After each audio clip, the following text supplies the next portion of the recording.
Form জমা দেওয়ার পর মিলছে না রসিদ। মঙ্গলের সকালে এসআইআর শুনানিকে কেন্দ্র করে উত্তপ্ত দক্ষিণ 24 পরগনার বাসন্তীর সোনাখালী কর্মতীর্থ ক্যাম্পে ভাঙচুর, আক্রান্ত আম জনতা। এসআইআরের নামে হয়রানির অভিযোগ। বাসন্তী রাজ্য সড়কে টায়ার জ্বালিয়ে বিক্ষোভ, হাজিরা দিতে যাওয়া ভোটারদের। মুহূর্তের মধ্যে রণক্ষেত্রের আকার ধারণ করে শুনানি কেন্দ্র চত্বর। কেন্দ্র সরকার ও নির্বাচন কমিশনের বিরুদ্ধে এক রাশ ক্ষোভ উগরে দেন তারা।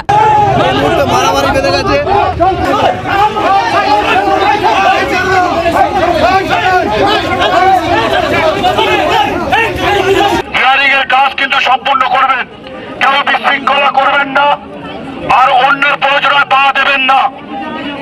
আর যাদের কাগজপত্র ছিঁড়ে গেছে তারা বিএলএর সঙ্গে যোগাযোগ করবে।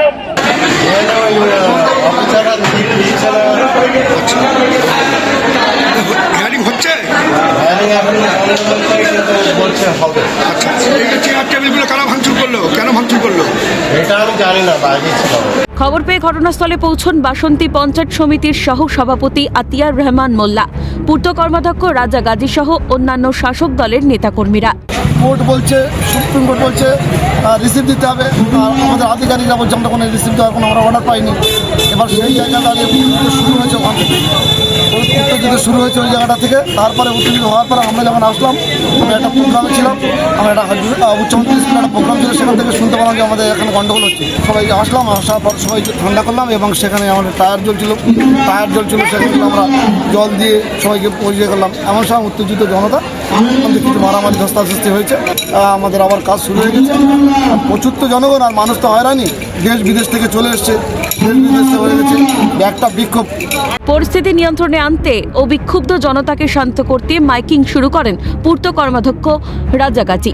বাসন্তী থানার পুলিশ টেবিল চেয়ার নিয়ে গিয়ে অফিসারদের বসানোর ব্যবস্থা শুরু করেন।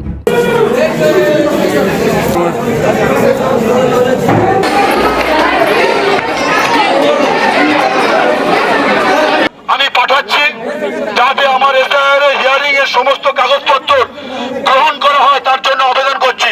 সই করে হোয়াটসঅ্যাপে পাঠিয়ে দেবে, প্রিন্ট আউট করে তার সমস্ত কাগজের মধ্যে ঢুকিয়ে কিন্তু জমা করবেন। গোটা ঘটনার শাসক দল তৃণমূলের চক্রান্ত বলে দাবি বিজেপির। বাসন্তীতে সকাল থেকে যেভাবে এসআইআরের কাজকে ভণ্ডুল করে দেওয়ার জন্য জনমানসে বিক্ষোভ তৈরি করা হচ্ছে, সাধারণ মানুষের পথ চলাচল বন্ধ করে দেওয়া হচ্ছে, দীর্ঘক্ষণ অবরোধের জন্য আমরা এটাকে ধিক্কার জানাচ্ছি। কেন্দ্রীয় সরকারের কোনো ব্যাপার নয়, এটা নির্বাচন কমিশন ভোট প্রক্রিয়া যাতে ভালোভাবে সম্পন্ন হয় তার জন্য একটা প্রাথমিক পর্ব।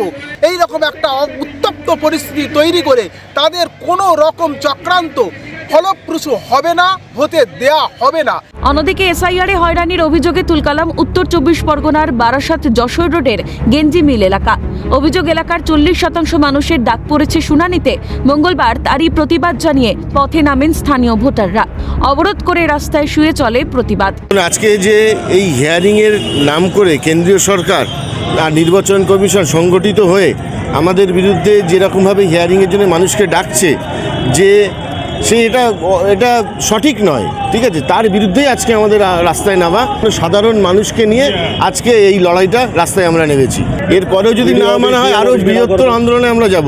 ডিএম অফিস ঘেরাও হতে পারে, বিডিও অফিস ঘেরাও হতে পারে, সব কিছুই হতে পারে। এসআইআর আমরা চাই, কিন্তু এই সুশৃঙ্খলভাবে ওয়েস্ট বেঙ্গলের মানুষকে যেভাবে হয়রান করা হচ্ছে, যারা পিছিয়ে পড়ে আছে এবং যারা খেটে খাওয়া মানুষ, তাদের পক্ষে এতগুলো কাগজকে এক জায়গায় মোবিলাইজ করে সঠিক সময়ে উপস্থিত হওয়া সম্ভব নয়। 4000 মানুষকে হিয়ারিংয়ে ডেকেছেন এক নম্বর ওয়ার্ডে। আমরা এর বিরুদ্ধে আন্দোলন শুরু করেছি। বৃহত্তর আন্দোলনে আমাদের যেতে হলে আমরা নিশ্চয়ই যাব। দীর্ঘক্ষণ অবরোধের জেরে ব্যাপক যানজটের সৃষ্টি হয়। অবশেষে বারাসাত থানার বিশাল পুলিশ বাহিনী পৌঁছে অবরোধকারীদের আশ্বস্ত করলে অবরোধ তুলে নেন আন্দোলনকারীরা।